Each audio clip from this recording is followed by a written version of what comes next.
Life's journeys can take unexpected turns. It's how we respond to them that makes all the difference. During this Christmas season, we're reminded of the story of Mary and Joseph and their difficult travel into Bethlehem. The kindness of an innkeeper that gave them room in a stable, and the bright star above that shined so bright it led 3 kings to the baby lying in a manger. And so it is with the special family you're about to meet. Theirs is a story about an unexpected turn, their response to it, and the community whose love lit the way. Let's meet Bill and Mary Ann Bauer from Connellsville.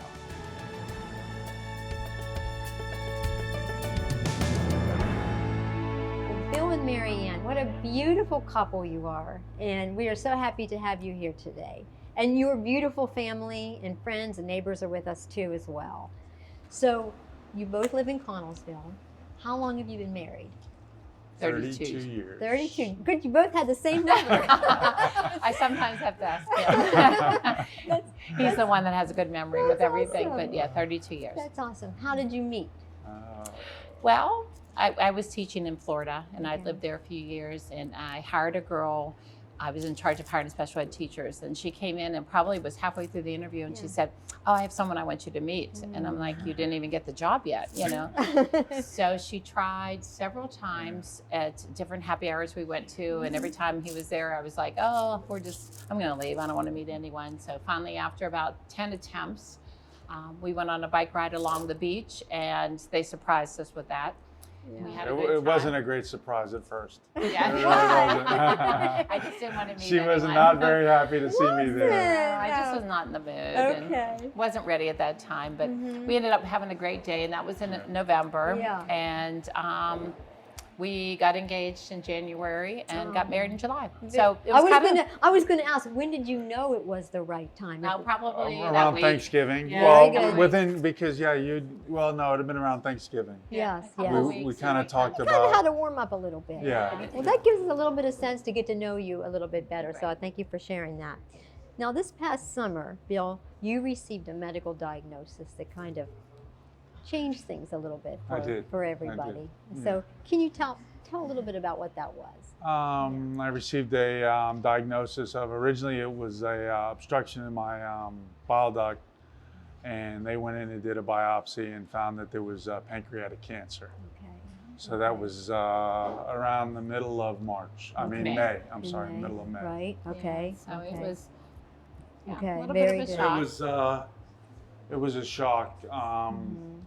But at that time, I remember sitting in Highlands Hospital, and that was just like, well, whatever it is, we have to deal with it and handle it. There's nothing we can do about it. Right. Because that's where they had first diagnosed it. We had Right. gone to the ER and they Right. did a scan, and one doctor came in and said it was gallbladder, and another one came in and he goes, "I think you have cancer." So Wow, then wow. we went through the procedure and they just verified it. But Okay. once they came through it, he's like, "Hey, we just have to take this positive and just work toward it. We can't control anything." And I think that's the easiest, not the easiest, but the best way I think to handle it is we weren't angry about it. We were just kind of like, just got to Absolutely. do it. You know? You were intentional to take a positive approach. Right You know, from Yes. the after the Yeah. news settled After in we a little talked bit. about it, yeah. Yes. And in fact, before you started, we're at the Yawk River Brewery right now, the beautiful Yawk River Brewery. And before you started your chemo, there was a pep rally for you here.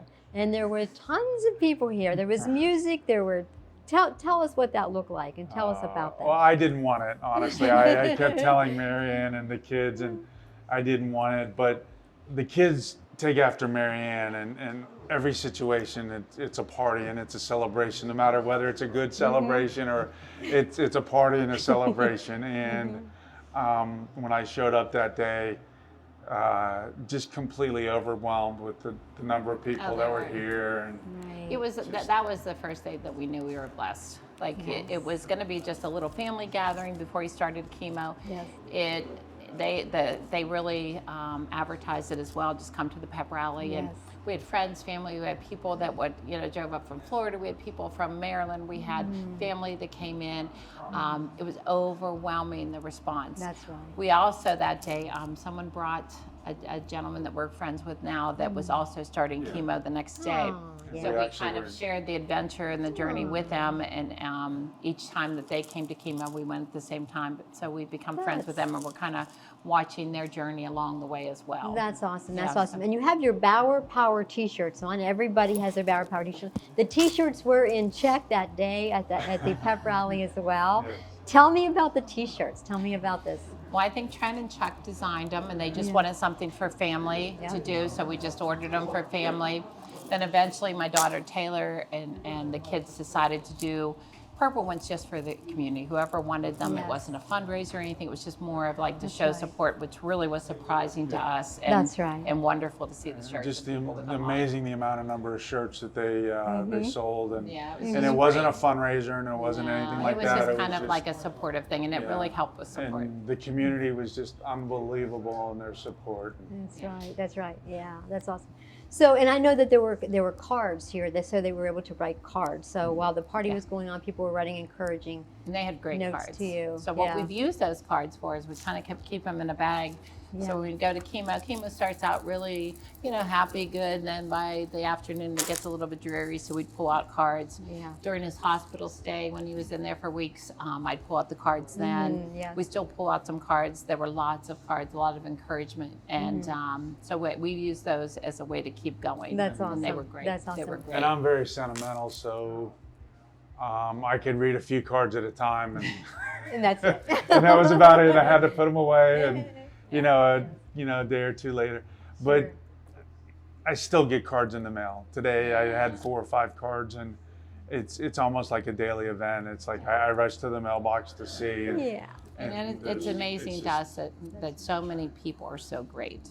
And so many people text, and so many people call, and so many people stop by, and so many people send cards. And just to do things for us, drop off desserts, drop off a meal.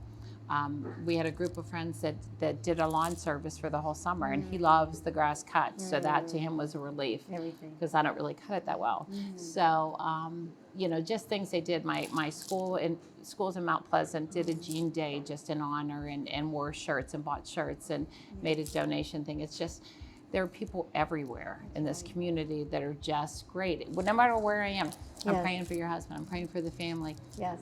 That's what makes it so great. Yes. I mean, I don't think people realize how much a word to someone can make such a difference. Sometimes it takes, we might be having a bad day, and just the calls that we get, or the words that people say are just unbelievable. Right, just So one act of kindness.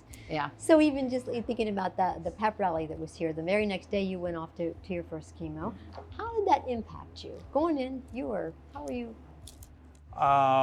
With all the support and love, Yeah. it was amazing. And I had started to go back to church right after my diagnosis. And the very first sermon I went to, was faith over fear, and that's what kind of the motto that he took. And so when we went into the chemo, those ladies were wonderful. We go to Uniontown, and the nurses were great. Everyone's so positive, everyone's so kind. Even though it was not the most enjoyable journey, it was something that each day wasn't that bad. it was very, very tolerable. And I think the reason why it was so tolerable was all the love and support that we had. It was just amazing, the prayers and the phone calls and the conversations you had with people, and sometimes people we didn't even know. They'd send a text, or they'd send and get our number, get my number from somebody else or whatever, and it was just inspirational. You know what I mean? And I think knowing that you have that much support, you kind of look at it and say, there's no reason for me not to be successful with this. There's no reason for me not to be happy and to push forward. Yes. So, even in the down moments and the down times, it's like, hey, if you can't do it for yourself, do it for the hundreds of people that are there behind you, pushing you and supporting Exactly. It was great. People were great. That's wonderful. And when you were getting that chemo, even though your caregivers became your friends. Yeah, they did. I was telling you, when he was in Ruby, he had a procedure, emergency procedure done. He ended up in ICU. We look at all these balloons come in, Here they were from the nurses from chemo. Chemo. Like who would think? That's Like everything I Yeah. say is who would think that people would Yes. do that and think of you like that? But Yes. it happened everywhere. So it was right. just everyone we came in contact with was very, very Yes. positive and very kind. Right. So your chemo was through WV Uniontown, Yes, WVU yes. Uniontown, and then Ruby for your surgery. Yes. Yeah, absolutely. And the kindness kept coming, and as things got more complicated and you got into surgery, you ended up being at Ruby for 20 days. Mhm. So I know that's when Bauer Power really came into It sure did. really It sure did. kicked it up a notch for sure. And so, tell me some of the things that were going on while you were in the hospital. Yes, I think that the first thing that started was that when we were looking at teams of doctors and surgical teams and who the expertise in the field, they tell you to kind of think about who you want to go with. And our neighbor, Paige, is a PA on the surgical team at Ruby. And when we spoke to her, we felt so confident with her in the team that we weren't just a number, we were a name. So that started out to bring us there at Ruby. And when we got to Ruby, it's just every person treated us like gold. I mean, just every person. My son and kids came down and they decorated the room and they put up pictures in the pom-poms, and Trent brought a disco ball and he hung the disco ball up, and everyone that came in thought it was, hilarious and everything. And then we gave away a lot of Colebrook chocolate to anyone that came in. So I think that softened everyone. Yes. So every room when he was rushed down to have surgery, we look in ICU, and then all of a sudden hanging from one of the bag thing, the IV bags, was a disco ball. So it made it everywhere. They wrapped the pictures up so we could take it with us on our journey to different parts of the hospital. But during that whole time, the respect, the kindness, the compassion that the doctors had, the nurses had, the nurses' assistants, the people that brought the food in, anyone that came in contact with us could not have been nicer, and kinder. And can I get anything, even for me, can I get anything for you? Right. Because, I stayed there the whole time, but it was like they treated me as well as they treated him. So it was it wasn't the most pleasant stay, but we couldn't have asked for nicer people. We really When I talked to Dr. Schmidt and asked him, said I didn't want to be the next cancer patient across, the table. I wanted for him to know who I was, and even though we had Paige there, know that I was a teacher and a father of 3 and a grandfather of 2, and had a wonderful family and everything. When I left, I was a family member. Yeah, they were just. They were really good. It was the way that they all were really kind people and hard workers and made a difference in our lives. So we appreciate that. That's really great. And I think so often sometimes people work in healthcare day to day. It's nice not to know easy. that it's nice for them to hear too the difference that they make. And it's true. And we told them Just every that- day, yes. everything that they didn't realize, even little things that made a difference in how we felt about being there and how he was doing. So Absolutely. they were fabulous. Absolutely. And so I know that during your 20-day stay, and they kept you very entertained. Of course, you had your carbs. I know there were some other things that happened too. And I know that some of these family members that are behind us were responsible for some of these things that were happening. So I think we should go and talk to them, find out a little bit about the creative ways that they kept Bill entertained during his hospital stay. Let's go find out. So these are the culprits. These are the culprits here, some of them at least anyhow. So we have John, and so I understand your specialty was daily text. You were that constant support every day, checking in on Bill. It might not be every day, Mary. Okay. Let me slide in a little bit. Maybe every other day. We've missed a couple of days. That's but right. We try. That's right. Okay. All right. Whatever we can do. That's the least we can do. That's right. That's right. And it meant a lot. You were there. You were a friend, not only a relative. Depends but a friend. on if you read the text. Oh, what? What did they say? Give us a sense. Well, Give us one. Was there anything you can repeat? Some of them are good. Some of them are bad. Are they repeatable? A few. But they all made him laugh, I'm sure. Well, we right? try. All right, awesome. Okay, very good. All right. Okay, and Mary Ann's parents? Yes. What were your roles in all of this? Mostly having gum columns, because my hearing's not the greatest. Very good. But Okay. we worried about him constantly. Very good. Of course you did. And praying for him as well. All right. Why don't we pass the microphone around? Go ahead. You do it. We're going to send it over to Trent. And let's stop with Gum here Oh, first. yeah, Gum. So We're go just ahead. thankful for all the friends and family and community who showed so much support throughout the whole ordeal. We're very grateful. Absolutely. Now, Trent, tell us about particularly there was a talent show that you orchestrated. What did that look like? As you can tell, we're a very animated group, so it wasn't very hard to get people to jump behind a camera, especially for my dad, which was an awesome experience to be able to kind of hopefully cheer him up in such a trying time. But it was also, I think, a needed break for some of us. It was pretty taxing emotionally for us as well. So, having something to look forward to and perform and to be able to see not only for him, but we got to experience the people who also participated too, and it brought joy to our lives as well. What were some of the talents? We had many talents. We had jugglers, we had a magic show, we had people out cutting the grass, I believe. Anything to, like I said, make him smile, but also to kind of be able to share with the people who are also on this journey together.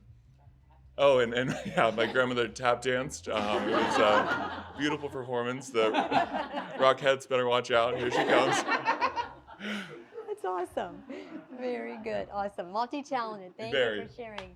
All right. Now go ahead. Yes, Nancy, and you can introduce both of you as well.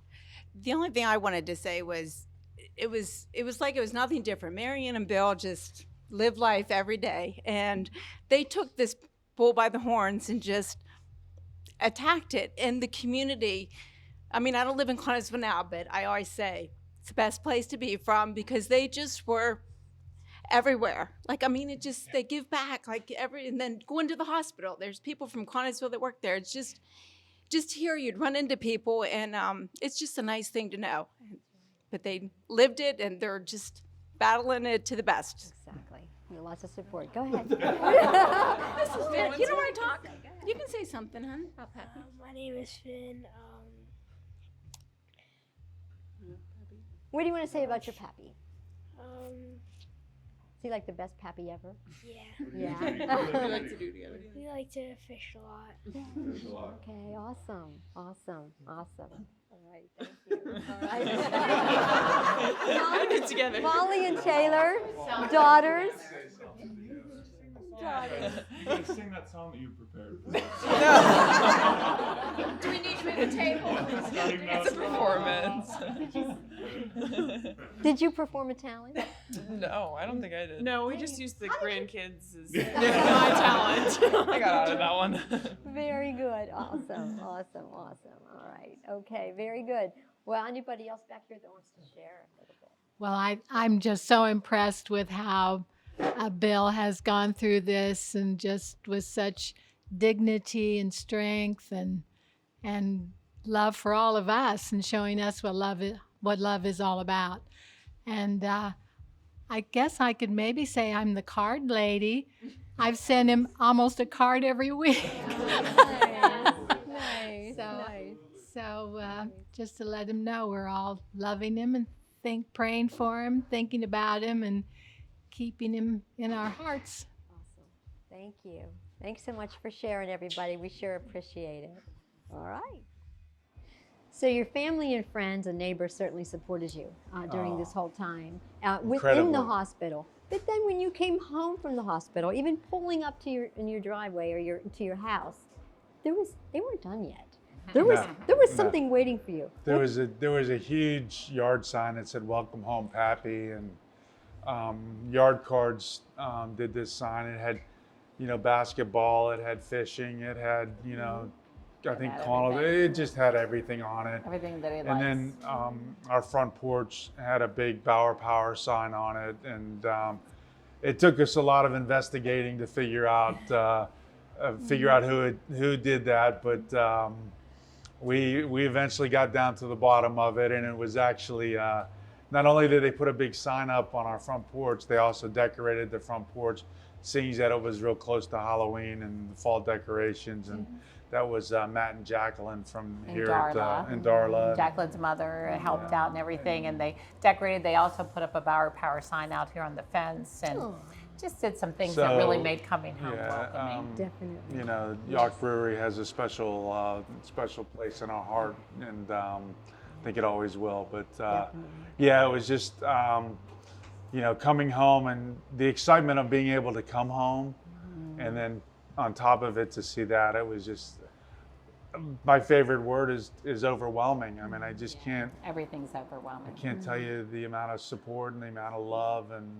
Right. You know, I mean, Connellsville School District has just been unbelievable. You know, it's just amazing how much they've done and given, and I think my sister-in-law Nancy said, you know, just the community of Connellsville is never is stops. just unbelievable. They never stop, and they are just giving and caring, and everyone. They, you know, like all of the prayer lists. We constantly got cards. You've been added to our prayer list. You've been added to this. We're praying for you.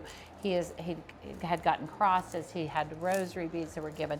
Like so many things that people had so much faith, and it was so Prayer blankets. Yeah, it was just so prayer blankets. So refreshing to see. And our biggest thing about through this whole thing is that if it weren't for the cancer part, everything is, we're so blessed. I mean, you can't go through life, like you sometimes get down and say, oh, you know, small town and this type of thing, but there is nothing better. I don't think that if we were somewhere else, I think it would be so much more difficult. And I think everyone that sees you and says something, I don't think they realize the impact they have on you.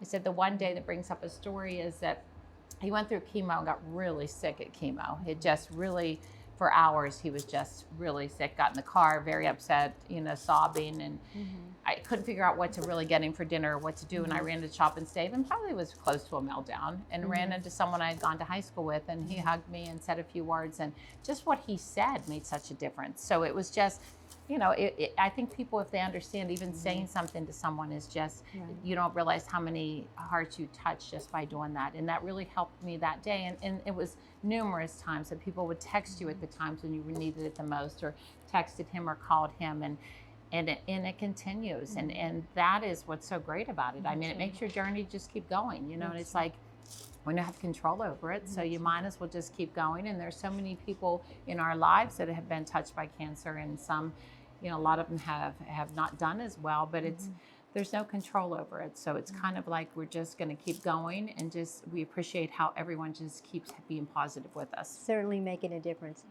What part did faith and prayer play in all of this? I look at it as a blessing. I look at, you know, and you say, well, how can you say that cancer is a blessing? You know, we follow God's path. We don't follow our path. And God doesn't always work the way that we want him to work. And I think he so opened my eyes and my heart to just awesomeness from love from others, and things that I probably took for granted and or maybe never even expected. But going down this journey, he opened my heart to that, and I could feel it and I could see it. And so I don't look at the cancer as this horrible, nasty thing. I look at it as a blessing because of what it's done for me. And you know, it's brought her and I, you love your wife so much, you know what I mean? And every day you're like, you know, I don't think I can love her more. Going through this journey with her has been incredible. That's right.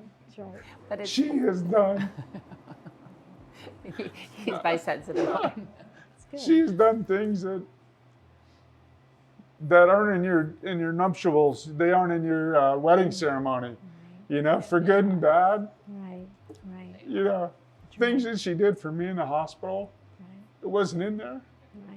You know, so. But I think it also makes you do, I'm intense. And I want things organized, and I want things done, and I worry about things and stuff. And it kind of has you step back and you're like, why would I even stress about that? Or why are things that, you know, not that it hasn't stopped it completely, but I think it makes you step back and say what's important, what's not important. And that's what we're kind of doing since we've been home. You know, how can we spend the most time with our friends and family? How can we do more things that mean more to us? How can we slow down and think about those instead of sitting at home thinking about how sick he could be or will be? How are you both stronger now? Oh, I think we're stronger knowing we're stronger with each other. We're stronger with our family. Not that we weren't strong before and close with our family, but just to see their strength and their compassion and their everything for us. We're stronger with friends. I think that we understand how people are there, even if you have not run into them for so long, and how much they care. It just makes you stronger to do it, because you can't just lay down and let it kick you. You have to keep going, and I think it's made us that way, and it's made him a lot stronger.